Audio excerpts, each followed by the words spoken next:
à l'humanité sont honorées, quand on voit les femmes pudiques harcelées, alors que les prostituées sont honorées, les gens faibles de foi pensent à ce moment-là que le jour ne se lèvera jamais, que cette communauté restera dans l'obscurité, que cette communauté restera dans la faiblesse et l'oppression.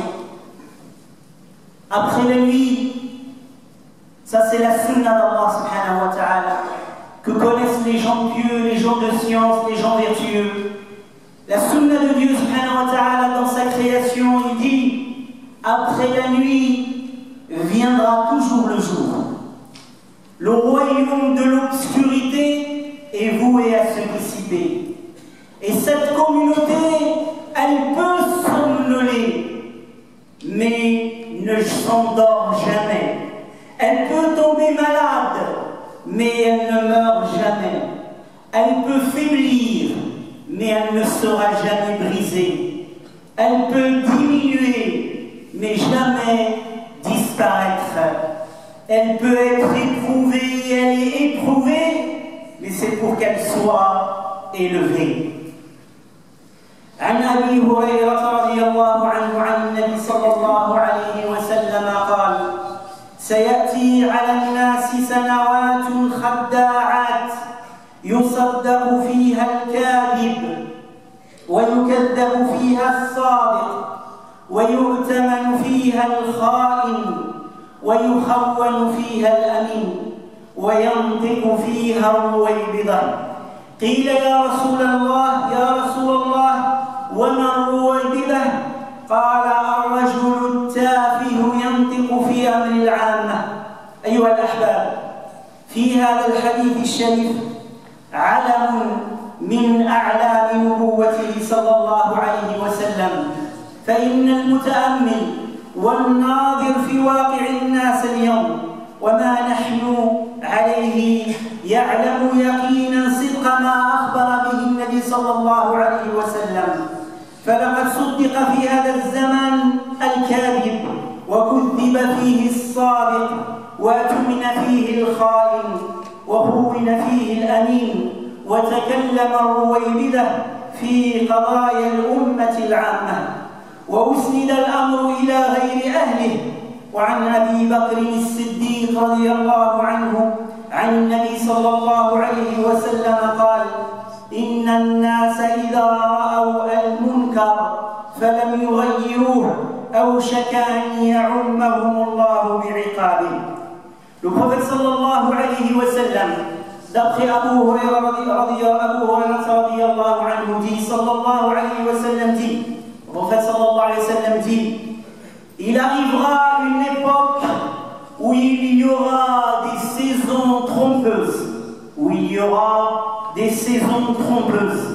Durant ces époques-là, qui sont appelées par le prophète sallallahu alayhi wa sallam sinin khadda'at, c'est-à-dire des périodes, des saisons trompeuses. À cette époque-là, le prophète sallallahu alayhi wa sallam a dit: on donnera raison aux menteurs et à l'hypocrite, et on donnera tort à la personne véridique. On fera confiance aux traîtres et on trahira le digne de confiance. Ce hadith-là contient des preuves de la prophétie du prophète sallallahu alayhi wa sallam, puisque ces signes-là, nous les vivons aujourd'hui d'une manière claire à notre époque. Nous sommes durant les saisons trompeuses. Ces saisons trompeuses sont sur à l'échelle du climat, de la météo, mais encore pire que cela, c'est lorsque les mesures, les principes sont inversés dans les cœurs des gens. La personne qui est parmi les innovateurs est considérée comme les gens de Ahl Sunnah, et les gens de Ahl Sunnah sont considérés comme des innovateurs. Ceux qui condamnent l'injustice, le mal, sont considérés comme des troubles faits, des gens qui sèment fitna. Les gens qui sèment fitna sont considérés comme ceux qui appellent à l'ordre. Ceux qui appellent à la dignité et à la liberté sont considérés comme des terroristes. Ceux qui terrorisent les innocents sont appelés comme des lutteurs contre le terrorisme. Et dans les gens qui sont malades de cœur, qui ne voient pas avec le qalb, qui ne voient pas la société avec la lumière du Coran et de la révélation, les principes sont inversés dans leur cœur. Les principes sont inversés dans leur cœur. Et nous vivons aujourd'hui dans cette période trouble et trompeuse. On tire sur des imams dans les mosquées ou sur des musulmans. Et qu'est-ce qu'on considère? On considère qu'il l'a sûrement cherché. Il l'a sûrement cherché, c'est-à-dire qu'il l'a peut-être mérité, après tout qu'on lui tire dessus. Quelques autres exemples, et par milliers, je ne peux pas tout citer. On est dans une époque, et on le dit, et on doit le dire à haute voix. Allahumma anna hada munkar, la narda bik. Lorsque, à notre époque, dites-moi, est-ce que les valeurs ne sont pas inversées? À notre époque, on offre le sceau de la prophétie à une chanteuse à moitié nue sur la terre de la révélation. Et au même moment, dans la terre de la révélation, on torture et on enferme des centaines de savants. Je dis des savants, les croyants c'est par milliers. Je parle des savants. Des centaines sont enfermés et parmi les grands savants. On ouvre des boîtes de nuit en Arabie et on ferme des centres de formation de savants en Mauritanie. Ça c'est un bon cas et nous le condamnons pour Allah. On donne des milliards aux États-Unis pour tuer les musulmans un peu partout dans le monde. Et on coupe les vivres aux Palestiniens qui sont en train de mourir. Parce qu'on leur a coupé les ailes et les vivres. Ça c'est un bon cas et on doit le condamner. Le monde musulman est assoiffé de dignité et de liberté. Ceux qui sont dignes de gouverner cette umma, parmi les pieux, les véridiques, les savants, les gens qui sont compétents, ils sont assassinés en prison, enfermés et torturés. Et ceux qui devraient être en prison parce qu'ils sont des criminels sont au pouvoir. Un journaliste saoudien traite les Palestiniens de mendiants. Il considère que n'importe quelle mosquée dans le monde est meilleure que la mosquée de l'Aqsa. Et cette personne-là est honorée. Personne ne lui dit rien dans la terre de la révélation. Et au même moment, eh bien, d'autres savants qui ont juste fait un tweet dans lequel ils font une dua pour la umma. Ils sont enfermés, emprisonnés, torturés, condamnés à mort. Certains sont morts, ils ont rejoint Dieu, et d'autres continuent. Abu Bakr, radiyallahu anhu, le rapport du professeur Sallam qui dit: quand les gens seront témoins de ce qui est condamnable, mais ne s'indignent pas en le condamnant, ils risquent un châtiment divin généralisé. Aujourd'hui, on se plaint de la chaleur.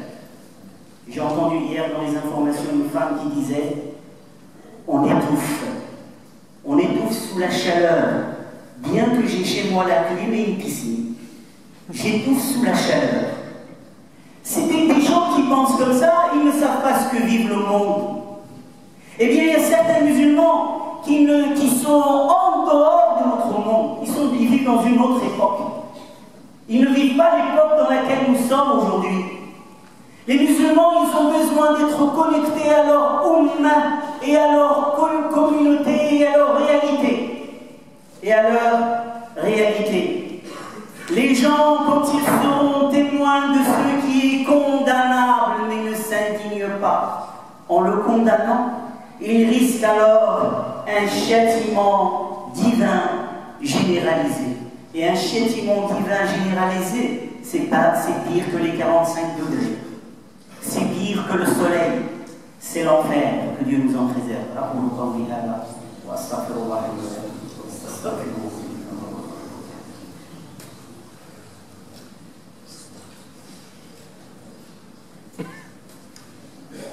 الحمد لله حمدا كثيرا طيبا مباركا فيه، واشهد ان لا اله الا الله وحده لا شريك له، واشهد ان محمدا عبده ورسوله. اللهم صل على سيدنا محمد وعلى اله وصحبه وسلم تسليما. اما بعد ايها الاحبه، اوصيكم ونفسي بتقوى الله عز وجل. روى ابو داود في سننه عن الغسيل عن الترمذي عن النبي صلى الله عليه وسلم قال: اذا عملت الخطيئه في الارض كان من شهدها فكرهها كان كمن غاب عنها، ومن غاب عنها فرضيها كان كمن شهدها. قال الحافظ ابن رجب رحمه الله: فمن شهد الخطيئة فكرهها بقلبه كان كمن لم يشهدها إذا عجز عن إنكارها بلسانه ويده، ومن غاب عنها فرضيها كان كمن شهدها وقدر على إنكارها ولم ينكرها، لأن الرضا بالخطايا من أقبح المحرمات، ويفوت به الإنكار الخطيئة بالقلب، وهو فرض على كل مسلم لا يسقط عن أحد في حال من الأحوال. الإنكار بالقلب لا بد منه. أيها الأحباب، سمع ابن مسعود رضي الله عنه رجلا يقول: هلك من لم يأمر بالمعروف ولم ينهى عن المنكر.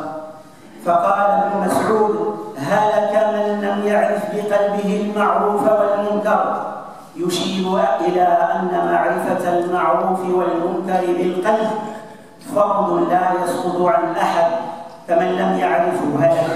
وأما الإنكار باللسان واليد فإنما يجب بحسب الطاقة. Le prophète sallallahu alayhi wa sallam, écoutons attentivement cette parole prophétique. Là, peut-être que notre cœur va l'entendre et que l'on puisse se réveiller. Le prophète sallallahu alayhi wa sallam dit: celui qui est témoin d'une injustice et il la condamne avec son cœur, il est présent, il est devant, il est témoin et il la condamne avec son cœur, chez Dieu c'est comme si cette personne n'avait pas été présente. C'est comme si elle n'avait pas été témoin, n'avait pas été présente. Et celui qui n'est pas témoin d'une injustice directement, qui est à des milliers de kilomètres, et il ne la condamne pas avec son cœur, et qu'il l'accepte, eh bien celui-là, c'est comme s'il était présent devant l'injustice, en train de regarder avec ses yeux, il est complice. Donc ici, la question de la distance, ça n'a pas lieu d'être. Souvent on nous fait ce reproche dans les prêches de Jumu'ah: arrête de nous parler de ces choses. Arrête de nous parler de la situation des musulmans dans tel ou tel endroit. Arrête de mettre de la politique dans les prêches. Cette parole, cette phrase est vide de sens. Sur le plan juridique, elle est vide de sens. Les affaires des musulmans nous concernent où qu'ils soient. Dénoncer l'injustice, c'est un devoir vers les musulmans, que l'injustice vient d'un simple musulman ou d'un gouverneur ou de gouverneur. Ça, c'est un devoir. Deuxièmement, un des plans diaboliques qui est relié par les ennemis de Dieu, c'est de diviser cette communauté. C'est-à-dire, vous, les musulmans de France, vous n'êtes concernés que par ce qui vous touche en France. Et on peut aller plus loin. Vous, les musulmans de Bron, le reste ne vous regarde pas, vous êtes concernés que ce qui se passe à Bron. Et ainsi de suite. Non. Allah nous a appris que nous sommes une communauté tout entière. Quand mes frères en Chine sont torturés, enfermés, que les mosquées sont détruites, ça nous concerne. Quand mes frères en Syrie sont éradiqués, tués, éparpillés, exilés, ça nous concerne. Quand nos frères et nos sœurs sont enfermés dans les geôles égyptiennes, torturés, violés, persécutés, cela nous concerne.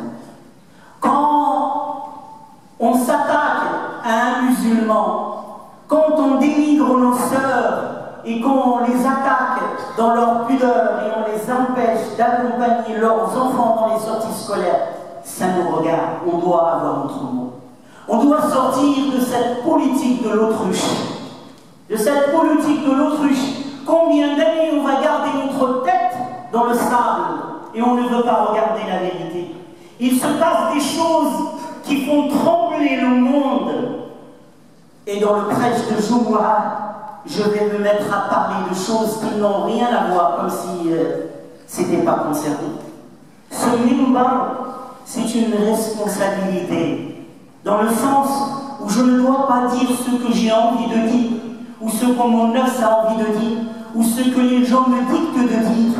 Je dois dire ce que ma conscience musulmane me dicte de dire, et de dire les choses qui concernent cette communauté.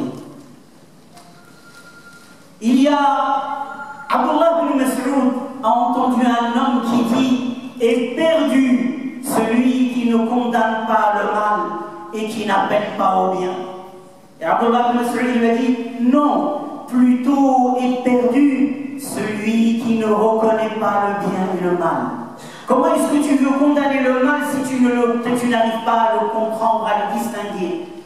Comment est-ce que tu veux condamner le mal si pour toi le mal c'est le bien? Comment est-ce que tu veux être du côté du bien et de la justice si tu n'arrives pas à distinguer la justice et les gens qui portent la justice? Et ce qui permet de distinguer le bien et le mal, la justice et l'injustice, les véridiques des hypocrites, les savants véridiques des savants qui vendent leur religion pour une carrière, pour une place ou pour de l'argent. Cet organe, c'est le qalb, c'est le cœur que chacun d'entre nous possède. Et le professeur Salem, il nous apprend que ce cœur, il peut s'aveugler, il peut tomber malade, il peut rouiller, il peut durcir et il peut même mourir. Le danger pour le cœur de ne pas reconnaître le bien et le mal, c'est de ne pas distinguer les pieux des pervers, les croyants des pervers, les véridiques des hypocrites, les frères des traîtres. وروى البخاري ومسلم عن زينب بنت جحش رضي الله عنها أن النبي صلى الله عليه وسلم دخل عليها فزعا يقول صلى الله عليه وسلم لا إله إلا الله ويل للعرب من شر قد اقترب فتح اليوم من ردم يأجوج ومأجوج مثل هذه وحلق بإصبعه الإبهام التي تليها. قالت زينب رضي الله عنها فقلت يا رسول الله أنهلك وفينا الصالحون؟ قال نعم إذا كثر الخبث. Aujourd'hui, on aurait pu parler des ablutions, on aurait pu parler de mille et une choses, mais on doit aujourd'hui, c'est une obligation, c'est une priorité, c'est de parler de la situation réelle que vit notre communauté. Le prophète sallallahu alayhi wa sallam, dans un hadith qui est rapporté par notre mère Zaynab radiallahu anha, l'épouse du prophète sallallahu alayhi wa sallam, elle dit que le prophète sallallahu alayhi wa sallam est rentré un jour effrayé sallallahu alayhi wa sallam, et il disait La ilaha illallah, malheur aux Arabes, le barrage de Gog et Magog a été ouvert de cette taille-là. C'est-à-dire qu'il se peut que prochainement, il déferle sur le monde. Waylun, malheur aux Arabes, le barrage de Gog et Magog a été ouvert de cela. Et Zaynab radiyallahu anha, étonnée, elle dit à Rasulallah, est-ce qu'on pourrait être puni, châtié, alors que parmi nous il y a des gens pieux, il y a des gens vertueux? Et le prophète sallallahu alayhi wa sallam, il lui a dit, Na'am, bien sûr, si le mal devient majoritaire. Et le mal, il devient majoritaire quand les gens de bien trahissent leur responsabilité.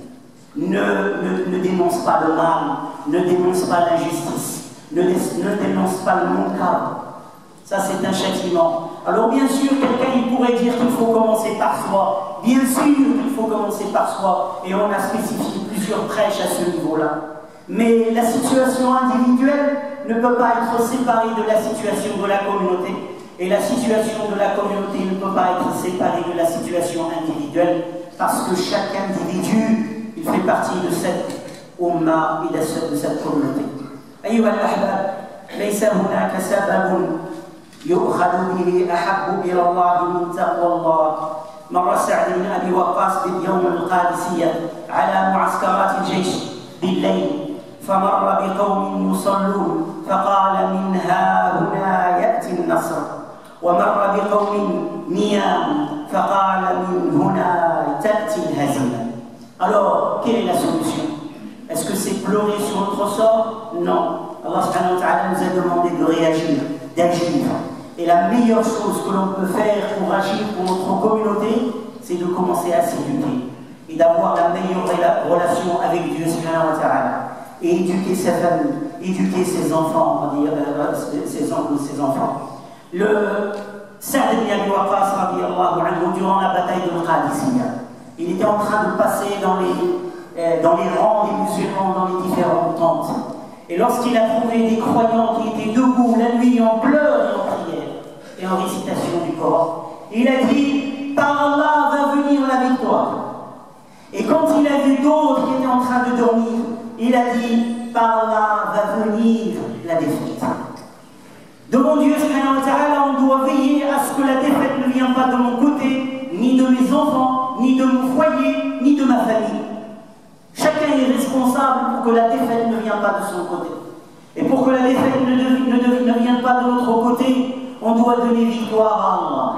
In tansurullah yansurkum. Si vous donnez victoire à Allah, Allah vous donnera victoire. Si ce qui se passe dans le monde me touche, si l'islamophobie en grandissant en France me touche, eh bien je dois changer ma relation avec Dieu, la relation de ma famille, etc.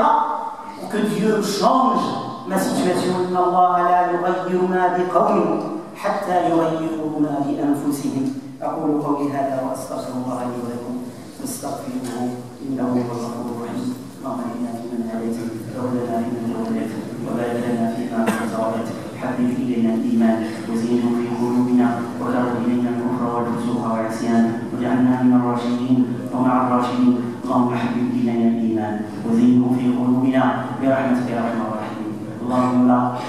اللهم فاطر السماوات والأرض، اللهم رب جبرائيل وميكائيل وإسرافيل فاطر السماوات والأرض، أنت تحكم بين عبادك فيما كانوا فيه يختلفون، اهدنا لما اختلف فيه من الحق بإذنك، إنك تهدي من تشاء إلى صراط مستقيم.